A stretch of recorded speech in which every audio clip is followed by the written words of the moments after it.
Here's what's a little tricky. She doesn't answer the question.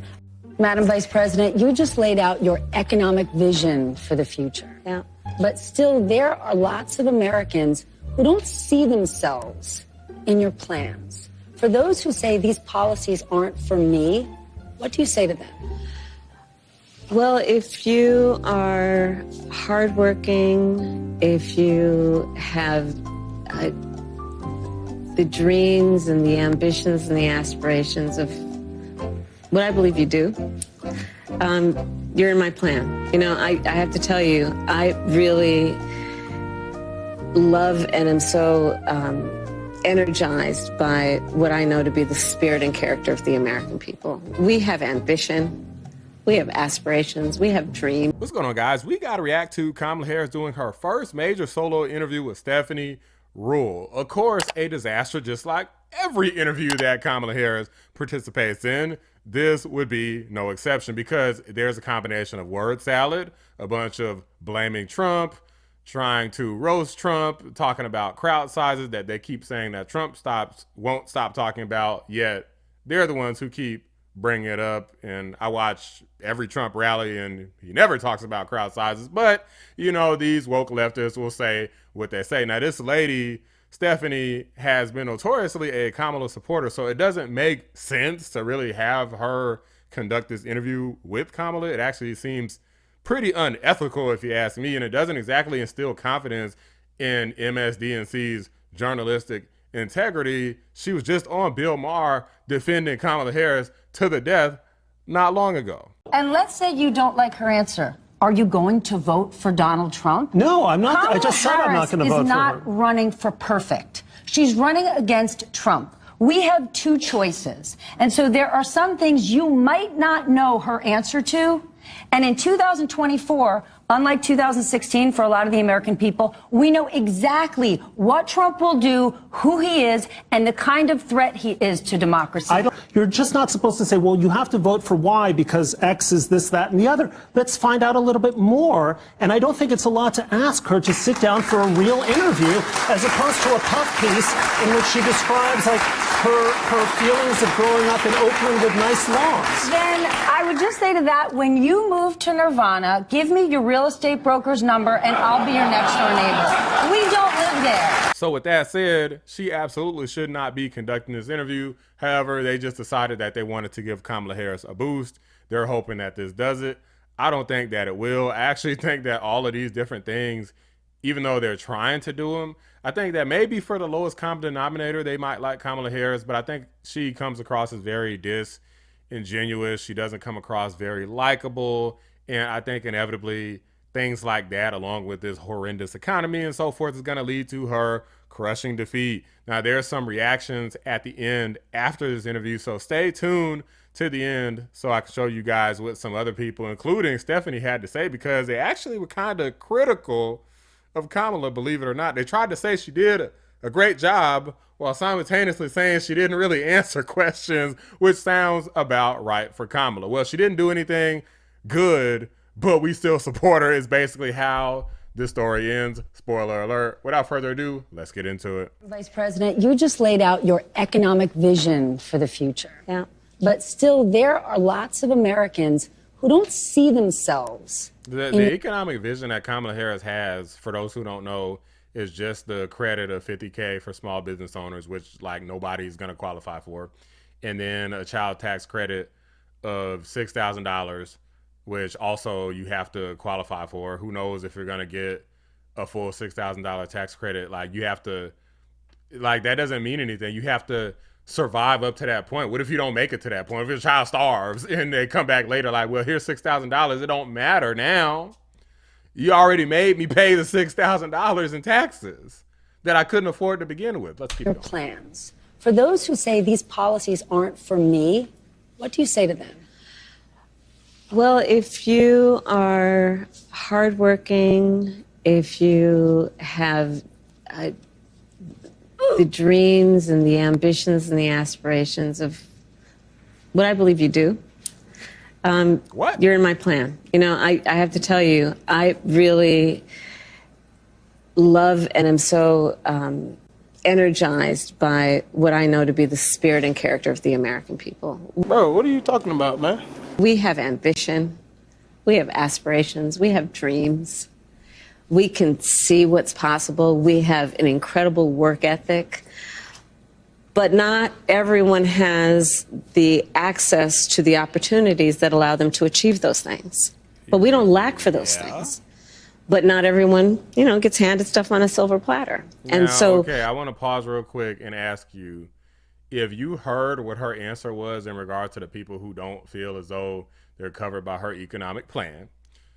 Let me know in the comments if you heard her answer. Or if you didn't hear her answer, say, I don't know what the heck she's talking about. Or if you're feeling especially annoyed today, say, I don't know what the hell Kamala's talking about.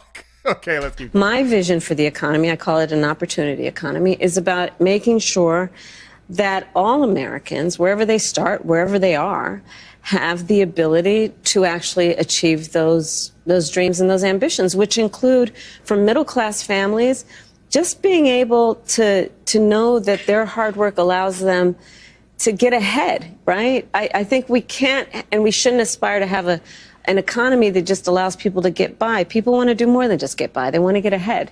Okay, Kamala, how are you going to do this? We heard about the housing thing, $25,000. We heard $50,000 for small businesses credit.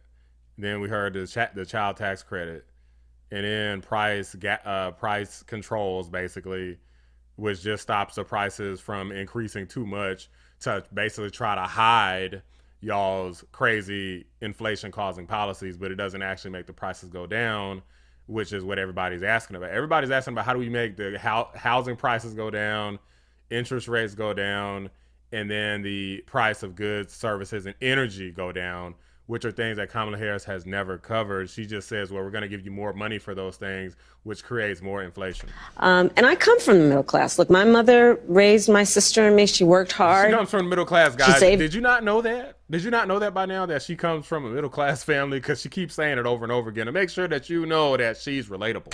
By the time I was a teenager, she was able to buy our first home. And, home ownership for too many people in our country now is elusive.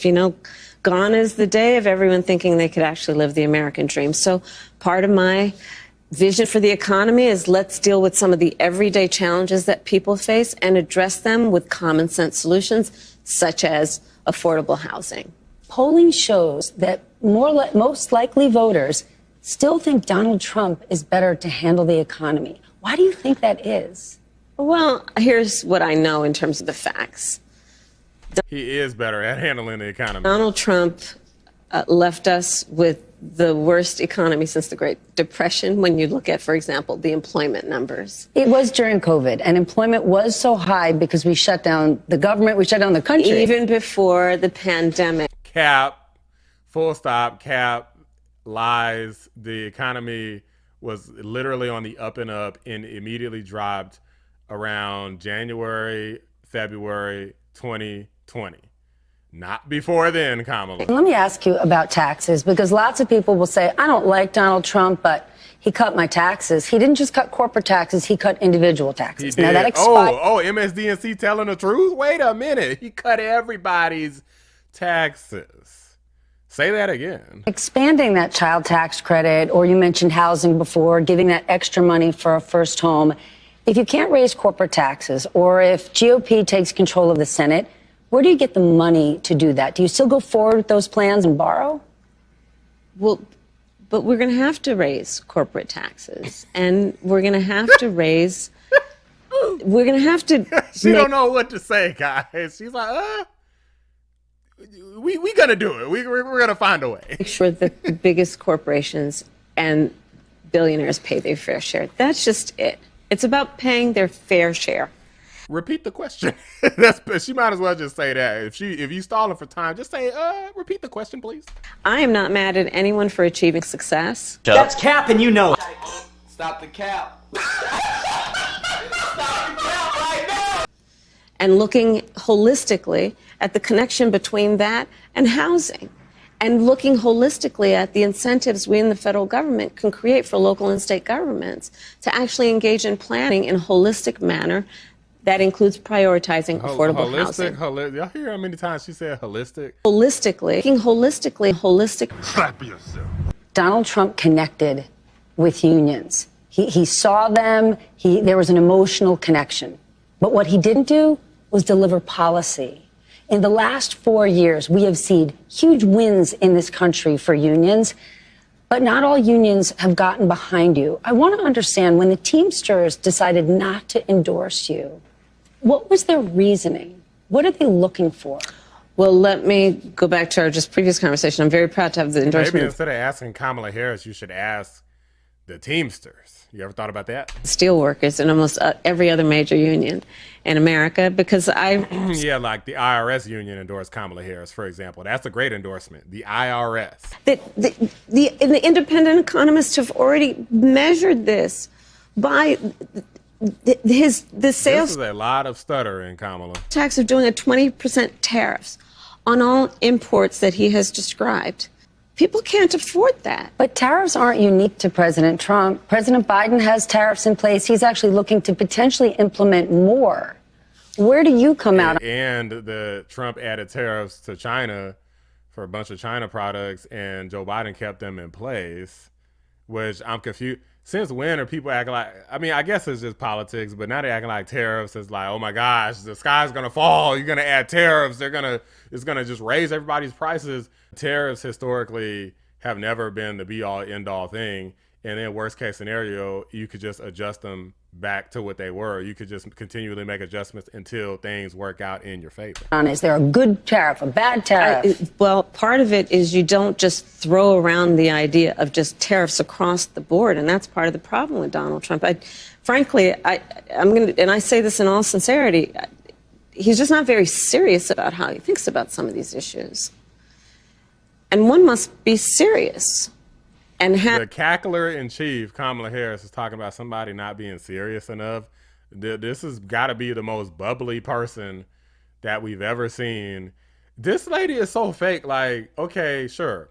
In this interview, she hasn't cackled, but she's specifically trying to put on an act. Y'all saw the debate, like y'all saw the debate, all these stupid faces she's making. Like, this lady is a fake and a fraud. All the stupid different accents that she has. It's a different accent every week. 1 week she's cackling, the next second she's serious. Another time she's tough on the border. She's not so tough on the border. She's tough on on Hamas and anti-terrorists. And then she thinks Israel's doing too much. She's tough on Putin, but she wants a peace agreement. She's banning fracking. She's not banning fracking. She's black. She doesn't talk about being black no more. Like, it doesn't make sense. Like, she's not, I mean, guys, this is the most fake politician I've ever seen. This lady is an actress, okay? And not a very good one at that. You might have some people fooled, but I'm not one of them. The $50,000 tax deduction for first-time small businesses, startups, because right now— That's a real plan. It's a real plan, because right now, Wow. and again, it's about paying attention to the detail and being serious about it. I'm serious about my enthusiasm and for small businesses and my belief in what they will do as part of America. Who the hell is Kamala's advisor that's telling her that this is like a great plan? Like, people are talking about lowering prices. Ain't nothing in here about lowering prices. I haven't heard nothing. If you heard something about lowering prices, let me know in the comments. His plan is not serious when you lay it out like that, but a serious problem over the last few years has been inflation. Luckily, it's cooling, but prices are still high. Yeah, I agree with you. You've said you want to take this on by going after those who engage in price gouging. Yeah. But as somebody who supports free— What does that have to do with rent, energy, groceries? Like, none of those things have been gouged. Like, at most you could say gas. And, maybe an occasional grocery store might raise the price of certain things really high if it's in high demand. But that's it. It's rare. Most grocery stores don't even make that much money. So what the hell is this price gouging thing actually even going to do? Or price controls? It doesn't make any sense. markets, who's a capitalist. How do you go after price gouging without implementing price controls? Because once we get in the zone, people start to get worried and they say, I don't know what she stands for. So just to be very frank, I am never going to apologize for going after companies and corporations that take advantage of the desperation of the American people. And as Attorney General, I saw this happen. In the midst of an emergency, whether it be an extreme weather event or even the pandemic, we saw it. She's not going to answer the question. Where those few companies, not the majority, not most, but those few companies that would take advantage of the desperation of people and jack up prices. Yeah, I'm going to go after them. Yes, I'm going to go after them. And that is part of a much more comprehensive plan on what we can do to bring down the cost of living, including housing, including the everyday needs of the American people. How do you even determine what's considered a price gouge? I mean, if somebody has gas at $100, maybe that would be reasonable, but obviously they're not going to make any money if they're doing that. So what if they're like slightly above what you think they should be above? Like, what are you going to do? Take them to jail? Communities around the country that have legal immigration, many have said we're at capacity. And many feel like the government has said to them, well, adapt, sit down, be quiet. This is how it is. They don't feel that way. That's what is happening. That's literally, oh, you're a bigot, you're racist, whatever, for not doing what they want you to do. Meanwhile, Kamala Harris, I highly doubt she got some illegal immigrants up in her neighborhood at her house. I don't think so. What would a Harris administration do for those communities who've taken in many, many legal immigrants but are at capacity? Well, first of all, we do have a broken immigration system. And it needs Okay, blaming Trump in 3, 2, 1. to be fixed. And if we take a step back, months ago, some of the most conservative members of the United States Congress came together with others, But I tell you, proposed a border security bill blaming Trump. that would have put 1,500 new border agents on the border to help those hardworking. Trump had 28,000 soldiers from Mexico. You didn't even need new border agents. You already had people guarding the border for free. Just a fact check. Because your opponent There is almost no little every job. day. Okay, There's no such thing as a little job. Okay, fair. Because your opponent almost every day seems to be talking about this. So I just want to ask you yes or no. At any point in your life, have you served 2 all-beef patties, special sauce, lettuce, cheese, pickles, onions on a sesame seed bun, working at a McDonald's? Yes or no? That's it. I have. Okay, now the other job. So, guys, this lady says she's going to do a fact check. And the fact check is we're just going to ask Kamala Harris. Hey, yo, what the fuck? We're just going to ask her. We know that Kamala Harris tells the truth all the time and never lies about anything, including her racial ethnicity. Like we know she's telling the truth. So we're just going to ask her, and her word is law. This is what true communism looks like, guys. Get ready if you let this lady win. It was not a small job. Like, I did the fries. I mean, yes, but I did. For anybody who's worked at fast food, do they have people do specific things? Yes. Do they have one person just do fries all summer long? No, you're not just doing fries, Kamala. I've worked in fast food. Maybe people do different things besides what I was doing, but I was doing every damn thing. Like, sometimes you'll do the front cashier, sometimes you do drive-through, sometimes you cook the food, but fries is like a thing. You just put it in the damn grease and walk away, and then when it's done, you come right back and pull it up and just put it on the top of the little thing. You don't just stand there like, oh, I'm doing fries. Like, there's nothing to do. Just pour the damn fries in there and just let the grease cook it for a few minutes. Like, that's what I'm saying. This is cap. No, who the hell buys this story? What's the last time you had to make a gut decision? This here is very prescribed, very controlled. Yeah. Probably the biggest gut decision I've made most recently is to choose my running mate. That was a freaking horrible decision, Mr. Spirit Hands. Like, this dude be going crazy. Anytime you see Tim Walz on camera, this dude is very flamboyant. He's giving feminine energy. Yeah. There were lots of good, incredible. Should have picked Shapiro, you anti-Semites. I don't think the women of America need him to say he's going to protect them. The women of America need him to trust them. Can we trust you? Yes. Yes. I am not perfect, but I will tell you, I'm always going to put the needs of the people first. What type of interview is this, guy? Can we trust you? Like, what the hell type of interview is this?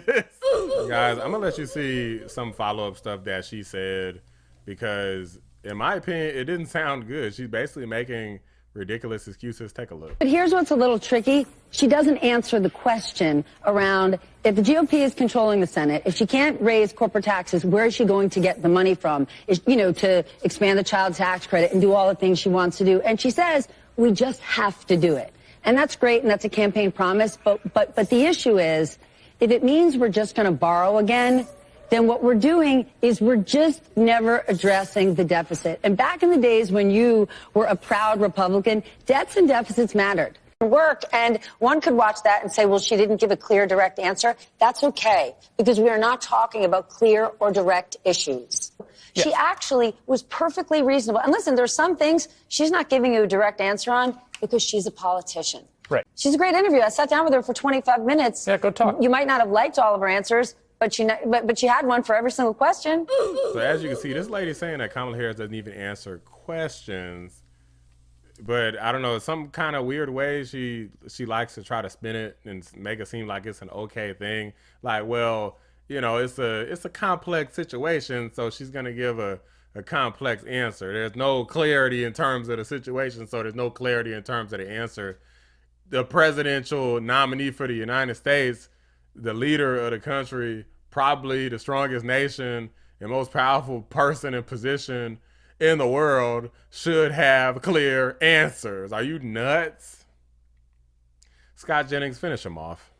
Yeah, I'm still confused about which billionaire rich people are good and which are bad. Trump is, I guess, bad. The people who support Trump are bad. The billionaires that she goes around with, I guess, are good. I think it's a very muddled thing, and I still don't understand. I think today was a miss for Harris. I mean, Joe Biden went on The View today and said he delegated all sorts of authority to her on domestic policy. We know that the Biden administration is not popular on domestic and economic policy. She gave a speech today saying we've got to move past the policies that people think have failed. Well, people think the last 4 years are a failure. And from what I can tell from this interview tonight, which was really a home game, I mean, going on with this particular interviewer was like effectively interviewing with her campaign's press secretary. She had nothing new to say on the economy beyond this ridiculous pablum. You want to talk about aspirations and dreams? They're crushed in this country because of inflation. And these kinds of interviews and the day that she had today are not going to solve it. I ain't got time for Kamala today. Like, this freaking interview was too long. It was agonizing. I don't think that I can put this entire thing in the video. It's just going to be too long. So expect some chops, okay? And trust me, we've seen Kamala talk. You know what word salad sounds like. It does not sound good. Let me know what you guys think about this interview. If you made it to the end, say, hey, I made it. You're an anomaly MVP if you made it to the end of the video. Appreciate you guys watching. Let me know what you guys think. Drop a like on the video. Subscribe to the channel if you're new. I appreciate y'all watching the Black Anomaly Rising channel. 2 hands today. I'm out. What you just said is one of the most insanely idiotic things I have ever heard. At no point in your rambling, incoherent response were you even close to anything that could be considered a rational thought. Everyone in this room is now dumber for having listened to it. I award you no points, and may God have mercy on your soul.